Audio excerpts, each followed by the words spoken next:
pasó en la vida del profesor Christian Barnard desde el día de aquel primer trasplante de corazón famoso, ya entrado en las crónicas de la historia de la medicina? Eso es lo que vamos a tratar de averiguar hoy. Muchas gracias, profesor, por haber venido, por estar con nosotros, y muchas gracias también por habernos traído hoy un regalo que le estimamos mucho más, que es también la presencia de su esposa en un rincón del estudio contemplando o dispuesta a contemplar el desarrollo del programa.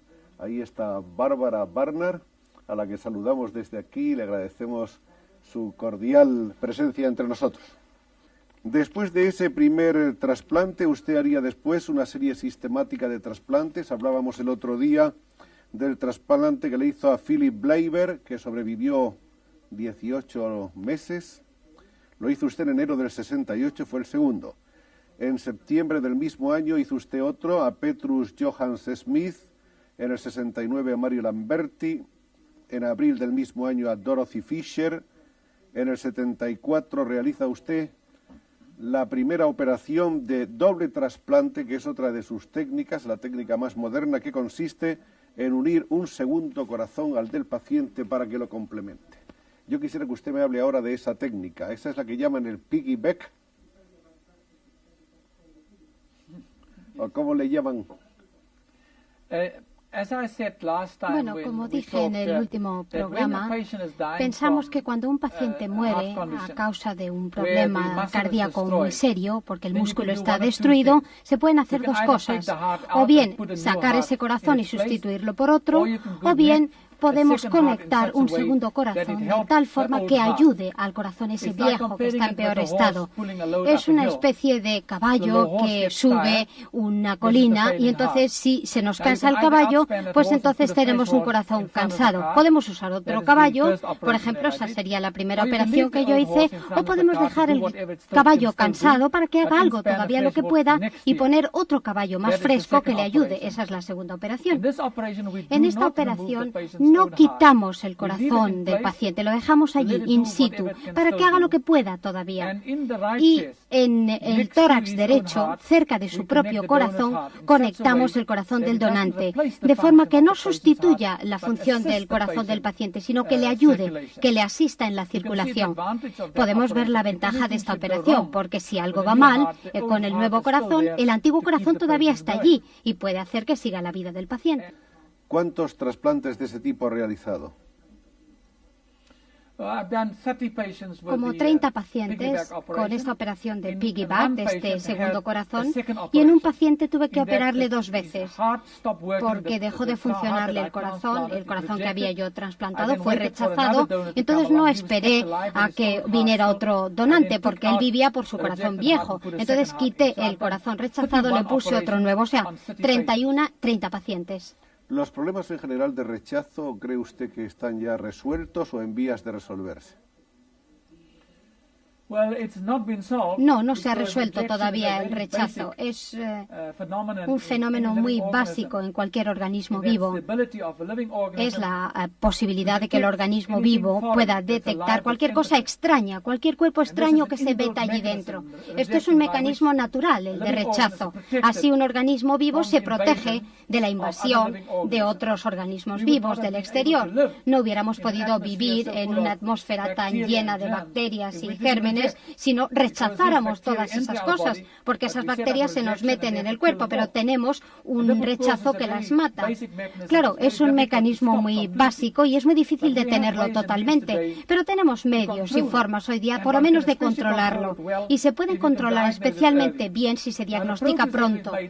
El avance que hemos hecho desde el primer trasplante no ha sido tanto en mejores medios de detener el rechazo, sino mejores formas de diagnosticar de forma precoz. Por eso han mejorado tanto los resultados. ¿Usted me dejaría, doctor, que viera sus manos de cerca?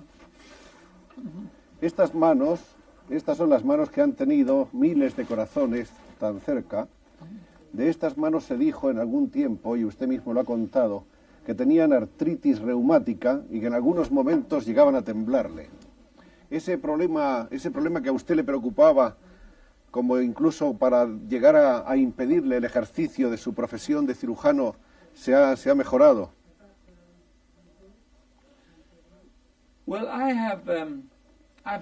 Bueno, yo he vivido ya con artritis desde el año 56.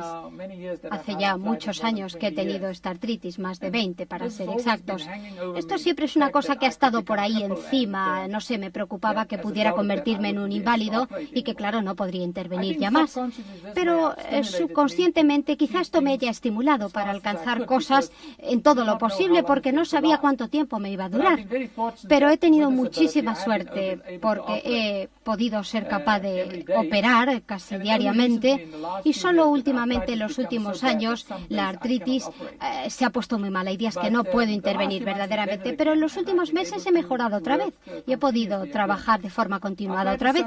La artritis es una cosa que sube y baja, se pone peor, mejor y como digo he tenido mucha suerte, he tenido periodos en que he estado muy bien. Es interesante porque a menudo he tenido dolores fuertes en las manos la noche antes de la operación, pero después a la mañana siguiente no me dolía ya.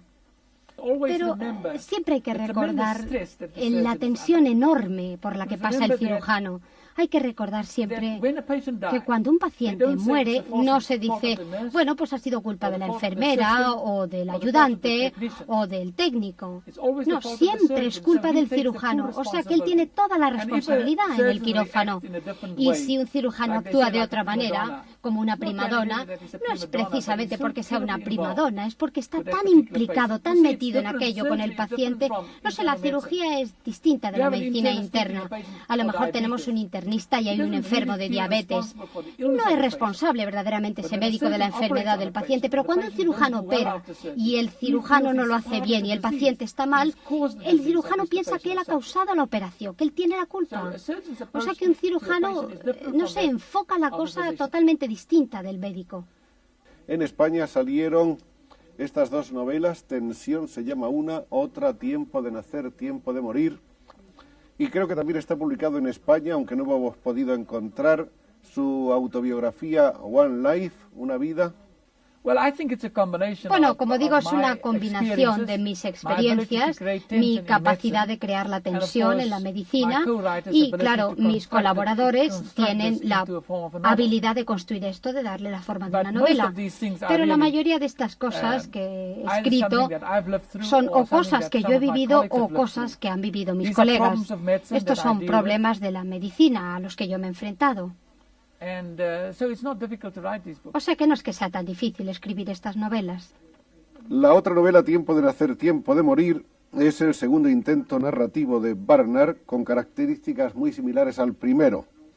Ahí se aborda el problema de la eutanasia y conforme a sus palabras, creo, dijo, que no hay que prolongar la vida inútilmente. Estoy de acuerdo con todo lo que se haga para que el hombre viva más, pero no me parece bien prolongar el dolor y la agonía. Estoy total y absolutamente en contra de prolongar una vida que está llena de sufrimiento y dolor.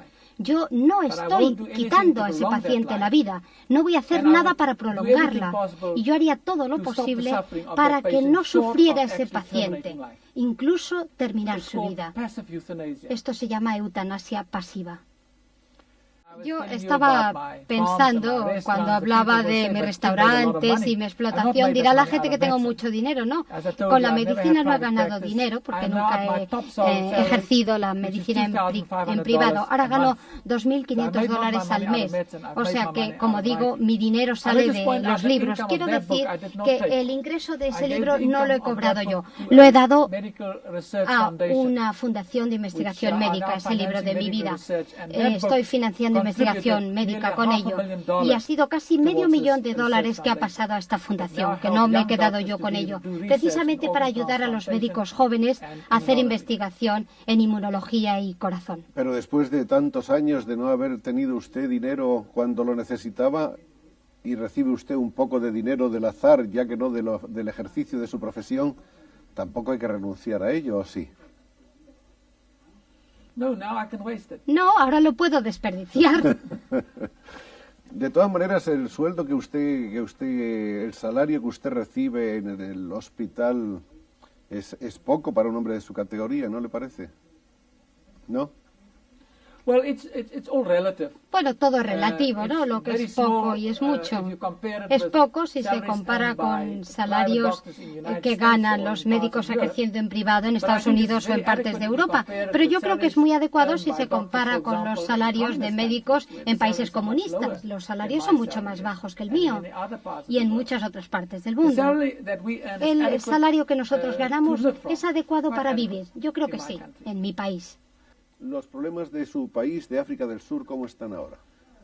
A menudo escribo también sobre los problemas de mi país, más que nada los sociales, no tanto los políticos. Porque como ya le he dicho, la política se me está vetada en esta columna, aunque yo participo mucho en la vida política. No pertenezco a ningún partido en especial, pero yo creo que cualquier ciudadano de un país tiene el derecho de participar en los problemas de su país. Y en mi país, desde luego que hay muchos problemas. De hecho, en muchas formas hay problemas de tipo único, singulares para mi país, porque hay unos grupos étnicos tan variados que cada grupo tiene un ideal, un objetivo en la vida y el problema es conjugar todo eso. Yo no creo que los problemas de nuestro país se puedan resolver discriminando contra la gente, no. Sencillamente porque el color de la piel es distinto.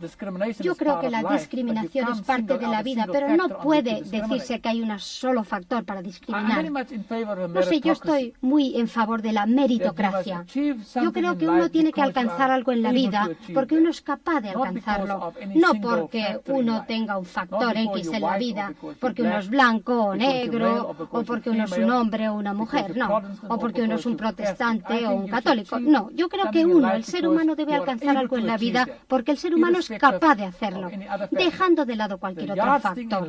Yo creo que el listón, la medida en la vida es la capacidad, la habilidad y nada más.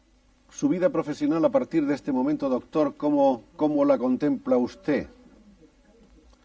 Yo sé que desde aquí sigue usted viaje, marcha hacia los Estados Unidos, tiene diversas cosas que hacer, conferencias, simposios, pero el futuro de un hombre que ha tocado hoy día el cielo con las manos, ¿cuál es?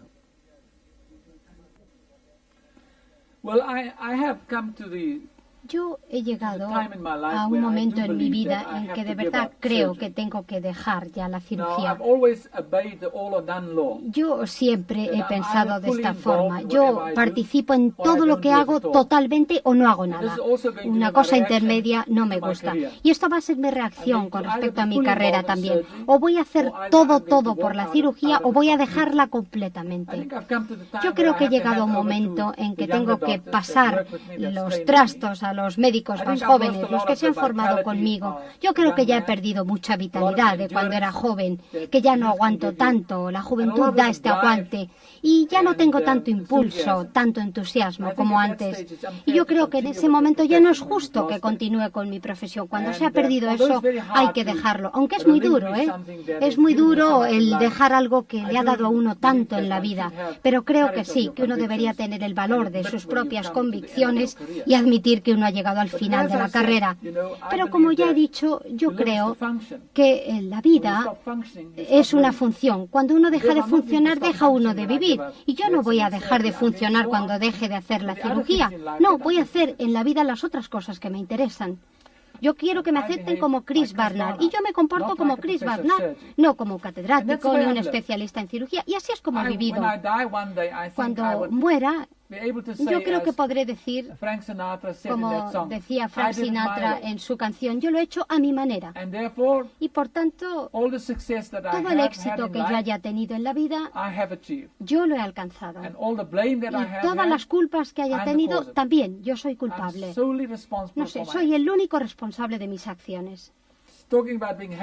Bueno, con respecto a la felicidad en la vida, escribí en mi autobiografía con respecto a un profesor de música que era ciego, que yo tuve, que me enseñó piano, y yo practicaba y pensaba que lo había hecho estupendamente, y me decía, a ver, tócalo otra vez. Como digo, no veía nada, y yo tocaba la melodía y decía, qué bien, ¿no? Y qué bien me está saliendo y tal. Pero de todas formas no me gusta del todo cómo me ha salido. Y este ciego me dijo algo que era muy cierto. tonto. Me decía, solamente un tonto está satisfecho con lo que hace. Por tanto, si usted me pregunta si estoy satisfecho, pues si le digo que sí, sería un tonto también, ¿no?